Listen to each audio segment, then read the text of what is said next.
Hello everyone, welcome to this next lecture of our history optional series जिसमें हम history optional को comprehensively cover कर रहे हैं। हमने शुरुआत की है एंशिएंट इंडियन हिस्ट्री से और आज हम महाजनपदास के पीरियड को पढ़ेंगे। Mahajanapadas period ancient Indian history का टर्निंग पॉइंट माना जाता है। इसी पीरियड में इंडिया ट्राइबल सोसाइटी से टेरिटोरियल स्टेट महाजनपदास की तरफ ट्रांजिशन करता है। ठीक है, क्या बोला मैंने? ट्राइबल सोसाइटी से, है ना, महाजनपदास की तरफ यानी कि टेरिटोरियल स्टेट की तरफ ट्रांजिशन करता है। ये पीरियड सिर्फ पॉलिटिकल चेंज नहीं था बल्कि इकोनॉमिक, सोशल, टेक्नोलॉजिकल, रिलीजियस और एडमिनिस्ट्रेटिव ट्रांसफॉर्मेशन का पीरियड भी था। इसी समय एग्रीकल्चर रैपिडली एक्सपैंड हुआ, आयरन टेक्नोलॉजी वाइडली यूज होने लगी, टाउन्स दोबारा डेवलप हुए, ट्रेड और कॉमर्स फ्लरिश हुआ, टैक्सेशन सिस्टम भी डेवलप हुआ, है ना, परमानेंट आर्मीज देखने को मिलती हैं, ब्यूरोक्रेसी इमर्ज होती है ना, और बुद्धिज्म जैनिज्म का राइज भी देखने को मिलता है। उसके साथ साथ में रिपब्लिक और मोनार्कीज दोनों को एग्जिस्ट करते हैं। ठीक है, इसी प्रोसेस का फाइनल आउटकम हमको Magadha which is rise of Magadha, जो बाद में नंद और मौर्य एम्पायर का फाउंडेशन बना, वो भी देखने को मिलता है। इसलिए हिस्टोरियन महाजनपदास पीरियड को अर्ली हिस्टोरिक इंडिया का बिगिनिंग भी मानते हैं और हिस्टोरिकल पीरियड महाजनपदास से ही शुरू होता है। Why this period is important? क्यों इम्पोर्टेंट है? हमने देखा ब्यूरोक्रेसी, टैक्सेशन, इंडियन स्टेट, है ना, beginning of urban civilisation, second urban civilisation, ये सब हमको देखने को मिलता है। और इसी वजह से इस एज को age of second urbanisation and early state formation कहा जाता है। ठीक है, थोड़ा सा देख लेते हैं। अर्ली वैदिक पीरियड हमने देखा था 1500 से 1000 बीसी तक था, है ना। लेटर वैदिक पीरियड जो है वो हमको 1000 से 600 500 तक देखने को मिलता है ना। और उसके बाद में हमको महाजनपद जो कि 600 से 400 बीसी तक देखने को मिलता है। ठीक है, we also see Magadhan expansion and then उसके बाद में मौर्यन पीरियड हम देखते हैं। हड़प्पा के कोलैप्स के बाद लगभग 1000 साल तक इंडिया में लार्ज सिटीज नहीं थे। महाजनपदास पीरियड में पहली बार फिर से सिटीज इमर्ज हुई। इसी वजह से हिस्टोरियन इसे सेकेंड अर्बनाइजेशन कहते हैं। ठीक है, थोड़ा सा जनपदास इन सब का मतलब देख लेते हैं। ठीक है, जनपदा एंड महाजनपदा, इन तीनों टर्म्स को समझना बहुत इंपॉर्टेंट है बिकॉज ये इंडियन पॉलिटिकल एवोल्यूशन को एक्सप्लेन करती हैं। द वेरी फर्स्ट इज जन। जन का लिटरल मीनिंग है पीपल शेयरिंग कॉमन एंसेस्ट्री और क्लैन। ऋग्वेदा में जन सबसे कॉमन पॉलिटिकल यूनिट थी, पीपल शेयरिंग कॉमन एंसेस्ट्री और क्लैन। ठीक है, ये मॉडर्न नेशन नहीं था, ये एक ट्राइब या क्लैन बेस्ड कम्युनिटी थी। इसके कुछ कैरेक्टरिस्टिक्स हैं, जैसे किनशिप बेस्ड सोसाइटी होती थी, भाईचारे का सिस्टम चलता था, ब्लड रिलेशन बहुत इंपॉर्टेंट थे, कोई फिक्स्ड टेरिटरी नहीं थी, मोस्टली पैस्टरल इकोनॉमी देखने को मिलती है। ट्राइबल जो चीफ होता था उसको राजन कहते थे, कि हमने पढ़ा था। और कलेक्टिव ओनरशिप होती थी सब चीज़ों की, प्राइवेट ओनरशिप एग्जिस्ट नहीं करती थी। और कुछ ट्राइबल असेंबलीज देखने को मिलती हैं, जैसे सभा, समिति, विधाता। ठीक है, पॉलिटिकल आइडेंटिटी की बात करें तो आज आइडेंटिटी की टेरिटरी से होती है, उस समय आइडेंटिटी जो है वो लीनियज से होती थी। जैसे आई बिलोंग टू भारत जन, आई बिलोंग टू पुरुजन या कुरुजन, जो भी हम बोल रहे हैं। लेकिन आज हम कैसे बोलते हैं? आज हम बोलते हैं I belong to India, I belong to this this country, I belong to this state. तो आप जगह को रेफर कर रहे हो ना, उस टाइम क्लैन को रेफर करते थे। ठीक है, कुछ एग्जाम्पल जैसे भारत पुरु, यदु, अनु, तुर्वासा, ये सब देखने को मिलते हैं। ठीक है, यहाँ पे ऑप्शन के लिए इंसाइट है कि ऋग्वेदिक राजन कोई किंग नहीं था, ये हमने उस टाइम पे भी पढ़ा था, एक मिलिट्री लीडर या ट्राइबल चीफ ही था, या प्रोटेक्टर था वहाँ के लोगों का, कैटल का, है ना। उसके पास परमानेंट ब्यूरोक्रेसी नहीं थी। फिर हम समझते हैं जनपदा का मीनिंग क्या होता है, जो कि हमको लेटर वैदिक पीरियड में देखने को मिलता है। जनपदा मीन्स जन प्लस पदा। पदा मीन्स होता है फूट, है ना, या प्लेस वेयर फीट स्टैंड्स। इसलिए janapada means land occupied by jana. क्या बोलेंगे? लैंड ऑक्यूपाइड बाय जना। जना का मतलब होता है पीपल शेयरिंग कॉमन एंसेस्ट्री और अ क्लैन। जनपदा का मतलब होता है द लैंड वेयर अ जना इज सेटल्ड। ठीक है, इसलिए लैंड ऑक्यूपाइड बाय जना इसको बोल सकते हैं। यही इंडियन टेरिटोरियल स्टेट का बिगनिंग है। अब सोसाइटी ट्राइब से टेरिटरी पर शिफ्ट हो रही है। Why did janapada emerge? Main reason है कि पीपल बिकेम असेटल्ड, लोग असेटल होने लगे, एग्रीकल्चर इंक्रीज हुआ, परमानेंट विलेज बने, लैंड वैल्यूएबल बन गई, इसलिए टेरिटोरियल आइडेंटिटी डेवलप हुई। What were the characteristics? There were permanent territory or permanent settlement, agriculture होता था, एग्रीकल्चर एक्सपेंशन हुआ, आयरन आया ना, फॉरेस्ट क्लियर आराम से कर पाए वो लोग, ठीक है? रेवेन्यू कलेक्शन करने लगे, यहाँ पे बलि जो है वो फिक्स्ड हो गई थी, ठीक है? रेवेन्यू कलेक्शन, किंगशिप देखने को मिलती है यहाँ पे हमको, पहले किंगशिप था, अब किंगशिप हो गया, ठीक है? ओके। टेरिटोरियल एडमिनिस्ट्रेशन देखने को मिलता है, fixed boundaries, permanent villages, agriculture, taxation, ये सब देखने को मिलता है, दिस इज जनपदा, ठीक है? हमने देखा। ऑप्शनल के लिए यहाँ पे ये समझना ज़रूरी है कि janapada represented transition from tribal polity to territorial state. ये ट्रांजिशन ग्रेजुअल था और हर रीजन में सेम स्पीड से नहीं हुआ था। Now I will talk about mahajanapadas, what were mahajanapadas? Maha means great and janapada हमको पता है ना? Land, land where janas feet landed, या ऐसे करके कुछ, ठीक है? ये हमने देखा था, लैंड वेयर जना सेटल्ड, है ना? उसको जनपदा बोलते हैं। महाजनपदा मतलब ग्रेट लैंड। ये कैसे बने? स्मॉल जनपदास जो है उनके बीच में लड़ाई हुई, एनेक्सेशन हुआ, एक जनपदा बहुत बड़ा बन गया, है ना? तो उसको महाजनपदास बोल देते हैं। इकोनॉमिक ग्रोथ हुआ, एडमिनिस्ट्रेटिव एक्सपेंशन हुआ फिर, ठीक है? इसकी क्या कैरेक्टरिस्टिक्स होते हैं? लार्ज टेरिटरी देखने को मिलती है हमको, लार्ज टेरिटरी देखने को मिलती है, परमानेंट कैपिटल देखने को मिलती है, एक revenue administration, fortification, bureaucracy, urban centre सब देखने को मिलते हैं, ठीक है? ये सब हमने देखा, ओके? पॉलिटिकल टाइप में ये 2 टाइप की देखने को मिलती है, वन इज़ मोनार्की जिसमें किंग रूल करता था, जैसे मगध, कौशल, अवंती, काशी, है ना? और फिर रिपब्लिक देखने को मिलते हैं जिसमें असेंबली रूल करती थी, जैसे वज्जी, शाक्या, मल्ला, कोलिया, ये सब देखने को मिलते हैं। रिपब्लिक का मतलब मॉडर्न डेमोक्रेसी नहीं है, ये मोस्टली ओलिगार्किक रिपब्लिक थे।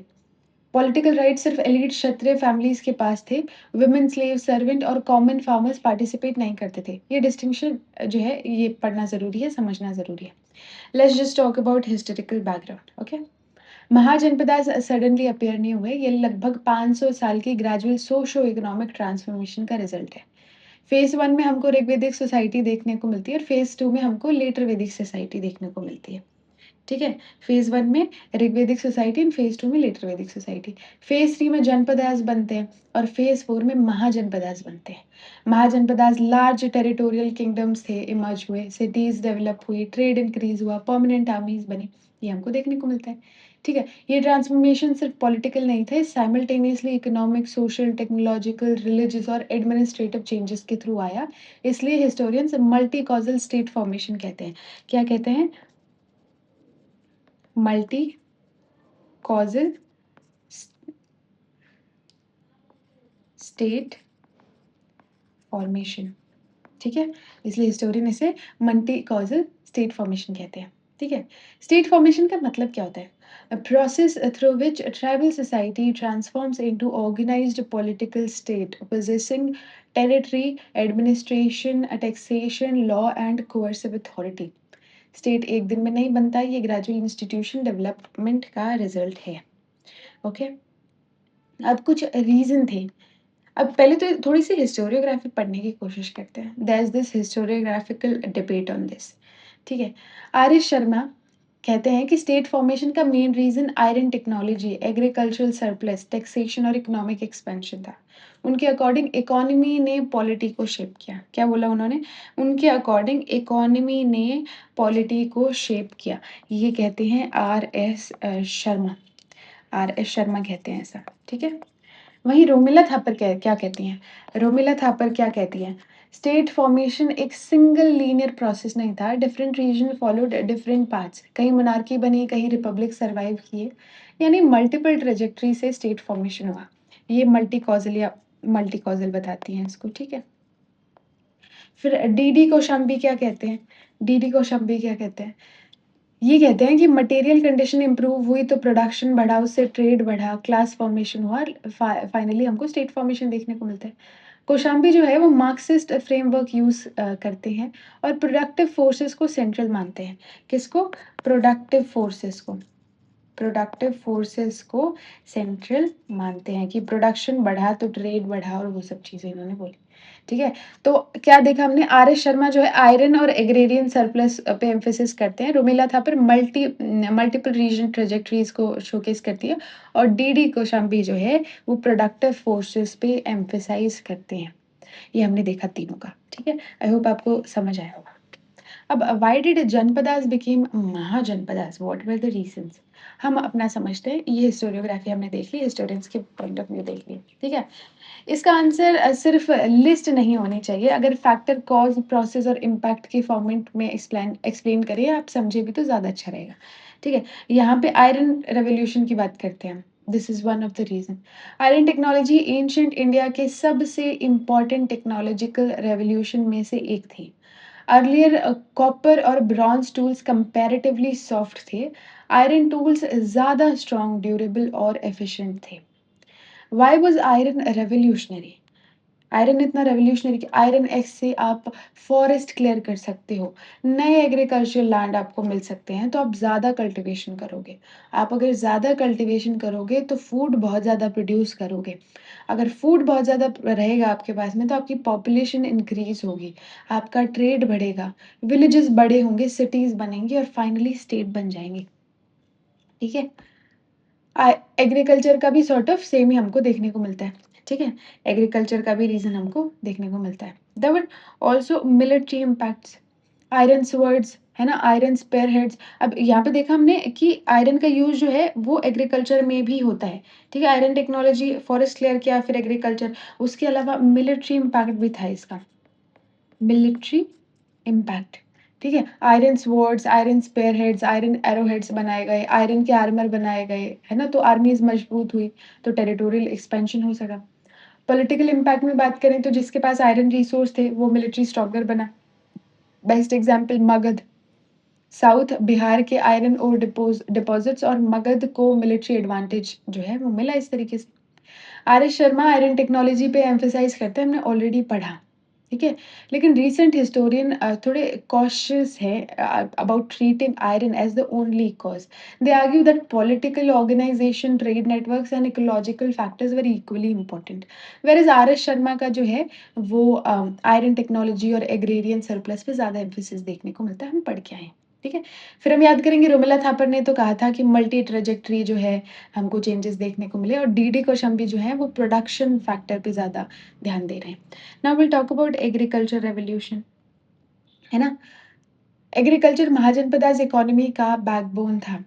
आयरन प्लफ की वजह से राइस ट्रांसप्लांटेशन हो पाया, रिवर वैलीज़ के पास में थे, फॉरेस्ट क्लियर हुए, ज़्यादा प्रोडक्टिविटी बढ़ी। ठीक है? फूड सरप्लस की वजह से अगेन वही पॉपुलेशन ग्रोथ और वो सब बना। ठीक है? Without surplus king, army official, craftsman, merchant या कोई मंक को सपोर्ट नहीं किया जा सकता।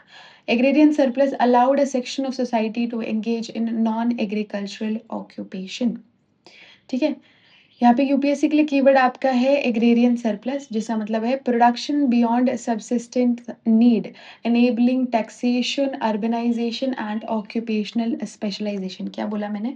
इसको अगर डिफाइन करेंगे व्हाट इज एग्रेरियन सरप्लस, तो इसको हम डिफाइन करेंगे प्रोडक्शन प्रोडक्शन बियॉन्ड सबसिस्टेंट, मतलब आपके खाने पानी से भी ज़्यादा जो है वो बच गया, अब आप स्टोर कर सकते हैं, सबसिस्टेंस, ठीक है?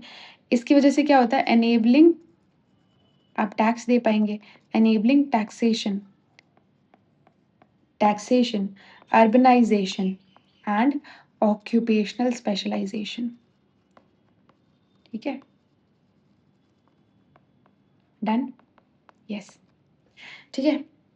सेकंड अर्बनाइज़ेशन हमने देखा था हड़प्पा डिक्लाइन के बाद में लार्ज सिटीज़ डिसअपीयर हो गई और काफ़ी टाइम लगा, 6th सेंचुरी बीसीई में जाकर फिर से अर्बन सेंटर्स इमर्ज हुए, इसलिए इसको सेकंड अर्बनाइज़ेशन भी कहते हैं। ठीक है? How did town appear? Same जो है आपको चेन रिएक्शन देखने को मिलते हैं। कुछ कैरेक्टरिस्टिक्स थे, है ना? जैसे फोर्टिफाइड टाउन्स देखने को मिलते हैं, मार्केट सेंटर्स देखने को मिलते हैं, एडमिनिस्ट्रेटिव कैपिटल्स देखने को मिलती हैं, there were religious centres, craft production centres and trade hubs, ये सब जो है हमको कैरेक्टरिस्टिक देखने को मिलते हैं। ओके? मेजर सिटीज़ जैसे राजगृह, वैशाली, कौशाम्बी, श्रावस्ती, तक्षशिला, चंपा, उज्जैनी, ये सब देखने को मिलते हैं। ये सिर्फ रेज़िडेंशियल सेटलमेंट नहीं थे बल्कि पॉलिटिकल, इकोनॉमिक और कल्चरल सेंटर भी थे। There were there was also growth of trade. है ना? एग्रीकल्चर सरप्लस ने एक्सचेंज को स्टिमुलेट किया। अब हर जो इंसान है उसको फार्मिंग करने की ज़रूरत नहीं है। ऑक्यूपेशनल स्पेशलाइज़ेशन इंक्रीज़ हुई। ये हमने देखा था ना what is agrarian surplus when the production is beyond subsistence enabling taxation, urbanisation and occupational specialisation. ठीक है? तो ट्रेड का डेवलपमेंट हुआ, क्राफ्ट स्पेशलाइज़ेशन देखने को मिलती है, गिल्ड्स बनते हैं, मार्केट्स बनते हैं, लॉन्ग डिस्टेंस ट्रेड एस्टैब्लिश होती है, तो अर्बन ग्रोथ देखने को मिलती है। मेजर ट्रेडर्स जो थे, मर्चेंट्स जिनको श्रेष्ठिन्स बोला जाता था। We also see we also see artisans, caravan leaders, है ना? सर्तवाहज़ उनको बोला जाता था। ट्रेड रूट्स देखने को मिलते हैं, वन वाज़ उत्तर पथ, द अदर वाज़ दक्षिण पथ। उत्तर पथ नॉर्थ वेस्ट से गैंजेटिक वैली को कनेक्ट करता है। तक्षशिला से पाटलिपुत्र तक का मेजर कमर्शियल जो है रूट देखने को मिलता है। दक्षिण पथ जो है वो नॉर्थ इंडिया को डेक्कन और साउथ इंडिया से कनेक्ट करता था, है ना? ओके। Next was bureaucracy. जब सरप्लस और टैक्सेशन इंक्रीज़ हुआ तब रूलर को कलेक्शन और एडमिनिस्ट्रेशन के लिए ऑफिशियल्स की ज़रूरत पड़ी। इसी से ब्यूरोक्रेसी का डेवलपमेंट होता हुआ दिखता है हमको, है ना? ऑफिशियल्स के फंक्शन क्या थे? टैक्स कलेक्ट करना और क्या रेवेन्यू रिकॉर्ड्स बनाना, मेंटेनेंस लॉ एंड ऑर्डर का, judicial assistance, military logistics and public work. Historical importance ये है कि अर्लियर जो ट्राइबल चीफ थे वो डायरेक्टली सोसाइटी को लीड करते थे। अब ऑर्गेनाइज्ड एडमिनिस्ट्रेशन डेवलप हो रहा है और ये इम्पर्सनल स्टेट मशीनरी की बिगनिंग है। ठीक है? ये अभी तक हमने पढ़ा। ठीक है? I believe Yes, okay. So now we'll talk about standing army. We'll talk about standing army. तो ऋग्वेदिक पीरियड में परमानेंट आर्मी नहीं होती थी। जब वॉर होता था तब ट्राइब के मेंबर्स मिलकर टेम्परेरी मिलिशिया बनाते थे। हमने देखा था ना ट्राइब मिलिशिया का सिस्टम वहाँ पे देखने को मिलता था, परमानेंट आर्मी नहीं थी। लेकिन यहाँ पे जो है परमानेंट आर्मी देखने को मिलती है हमको। ठीक है? Why did permanent army become necessary? क्योंकि फिक्स्ड बाउंड्रीज़ हो गई हैं, टैक्स रेवेन्यू आता है वहाँ से, एनिमी ज़्यादा हो गए हैं, एक्सपेंशन का ऑब्जेक्टिव है और internal law and order maintain करना था। ठीक है? ये हमको देखने को मिलता है। आर्मी में क्या-क्या था? इन्फेंट्री देखने को मिलता है, कैवलरी देखने को मिलता है, जो घुड़सवार होते हैं, है ना? इन्फेंट्री पैदल सेना होती है, चैरियट्स जो रथ वाले होते हैं, एलिफेंट जो गज वाले होते हैं, है ना? Infantry remained the largest force and elephant became increasingly important especially in eastern India. Cavalry जो है उसको इम्पोर्टेंस मिली gradually though it role expanded much more in later periods. ठीक है? Why were elephants important? Elephants important क्यों थे? तो elephants were considered the tanks of the ancient warfare. Advantage psychological fear था, है ना? एनिमी की फॉर्मेशन को ब्रेक करना और गेट्स वगैरह डिस्ट्रॉय करना, कमांडर्स को कैरी करना। अब मगध इसीलिए स्ट्रॉन्ग था क्योंकि वहाँ पे एलिफेंट्स फॉरेस्ट देखने को मिलते हैं, आयरन ओर भी देखने को मिलता है, वहाँ पे लैंड भी फर्टाइल है ना? और रिवर्स भी अच्छी खासी हैं। ठीक है? तो ये मगध को एडवांटेज देखने को मिलता है। A standing army reflects an important feature of state's monopoly over a legitimate coercive force, though this modern concept should be applied cautiously to ancient polities. यहाँ पे हिस्टोरियन आर एस शर्मा कहते हैं कि agricultural surplus financed the army without taxation, है ना? Without taxation permanent army impossible थी। कहने का मतलब है एग्रीकल्चर सरप्लस की वजह से इतनी बड़ी मिलिट्री सपोर्ट कर पाए, बिना टैक्सेशन के परमानेंट आर्मी जो है वो मुश्किल है। रोमिला थापर कहते हैं कि military power was only one competent. Political legitimacy के साथ-साथ में एडमिनिस्ट्रेटिव ऑर्गनाइज़ेशन और उसके साथ-साथ में इकोनॉमिक रिसोर्स जो हैं वो भी इक्वली इम्पोर्टेंट थे। ठीक है? Now will talk about territorial expansion. Mahajanapadas static kingdoms नहीं थे। हर किंगडम अपनी टेरिटरी एक्सपैंड करता था। है ना? कॉन्क्वेस्ट के थ्रू, एनेक्सेशन के थ्रू या डिप्लोमेसी या कोई मैरिज अलायंस कर लिया, इन सब के थ्रू जो है अपने आप को एक्सपैंड करते थे। ठीक है?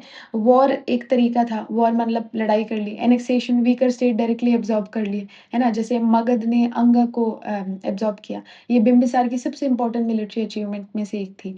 अंगा की कैपिटल चंपा एक प्रॉस्पेरस कमर्शियल सेंटर थी। इस एनेक्सेशन से मगध को trade routes, Ganga access, eastern commerce इन सब पर कंट्रोल मिला। कॉन्क्वेस्ट बाय नेबरिंग स्टेट, है ना? Conquest bye neighbouring state Kaushala ने काशी को अनेक्स किया, अवंती ने वत्सा को अनेक्स किया, इस तरीके से हमको देखने को मिलता है। मैरिज अलायंस किया जाता था, मैरिज अलायंस में क्या-क्या आता था? जैसे मिलिट्री कॉन्क्वेस्ट के अलावा मैट्रिमोनियल डिप्लोमेसी भी इम्पोर्टेंट थी। बिंबिसार का एग्ज़ाम्पल है, बिंबिसार ने कौसल्य देवी से, कौसल्य की जो प्रिंसेस थी, उसको साला की जो प्रिंसेस थी उनसे शादी की, लिच्छवी प्रिंसेस से शादी की, छेलेना जिनका नाम था, है ना? और इससे पॉलिटिकल अलायंस जो है वो स्ट्रेंथन हुआ। ये सब हमको देखने को मिलता है, ठीक है? तो यहाँ पे ऑप्शनल के लिए एनालिसिस ये है कि एक्सपेंशन सिर्फ मिलिट्री फिनोमेना नहीं है, it also represented economic integration, administrative centralisation, political consolidation, ये सब देखने को मिलता है, ठीक है? तो ये हमने देखा। There was also favourable geography, मतलब ज्योग्राफी एंशिएंट स्टेट्स के डेवलपमेंट में डिसाइसिव फैक्टर थी। सभी महाजनपदास इक्वली सक्सेसफुल नहीं हुए। नेचुरल रिसोर्सेज ने कुछ किंगडम्स को कंपेटिटिव एडवांटेज दिया। बेस्ट एग्जांपल इज मगध, ठीक है? अब व्हाई वाज़ ज्योग्राफी इम्पोर्टेंट यहाँ पे?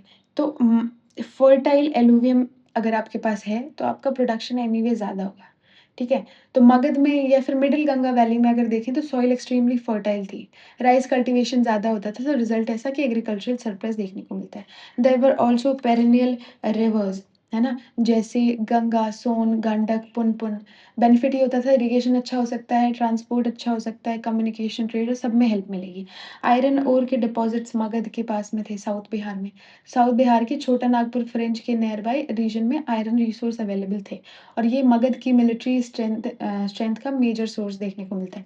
वहाँ पे एलिफेंट फॉरेस्ट भी देखने को मिलते हैं। Eastern India elephant rich region है, एलिफेंट मिलिट्री असेट होते हैं, ठीक है? नेचुरल डिफेंस, ये क्या है? नेचुरल डिफेंस, ये क्या है? राजगृह 5 हिल से सराउंडेड था, नेचुरल फोर्टिफिकेशन प्रोवाइड करता था, है ना? एनिमी इन्वेजन जो है वो काफ़ी डिफिकल्ट देखने को मिलता है। यहाँ पे आर्य शर्मा कहते हैं कि geography plus iron plus agriculture combined together which give rise to Magadh success. Romila Thapar कहते हैं कि ज्योग्राफी इंपॉर्टेंट थी लेकिन पॉलिटिकल लीडरशिप भी इक्वली सिग्निफिकेंट थी। Natural resource alone empire create नहीं करते, ठीक है? ये सब हमने देखा, okay. I believe this was it. Social change और वो सब चीज़ें हम नेक्स्ट लेक्चर में करेंगे, है ना? तो आई बिलीव आपको समझ आया होगा। अगर ये वीडियो आपके लिए किसी भी तरीके से हेल्पफुल रही होगी, then please hit the like button and subscribe to this channel. मैं वीडियो को ज़्यादा लंबा नहीं करना चाह रही हूँ, है ना? तो इतना आप रिवाइज़ कर सकते हैं। नेक्स्ट सोशल चेंज से और बाकी सारे टॉपिक्स लाइक ये जो राइज़ ऑफ वैश्याज़ हो गया, राइज़ ऑफ क्षत्रियज़ हो गया, ऑक्यूपेशनल स्पेशलाइज़ेशन, यहाँ से हम अगले लेक्चर में कंटिन्यू करेंगे। Okay, then please hit the like button and subscribe to this channel and thank you for learning. Keep watching.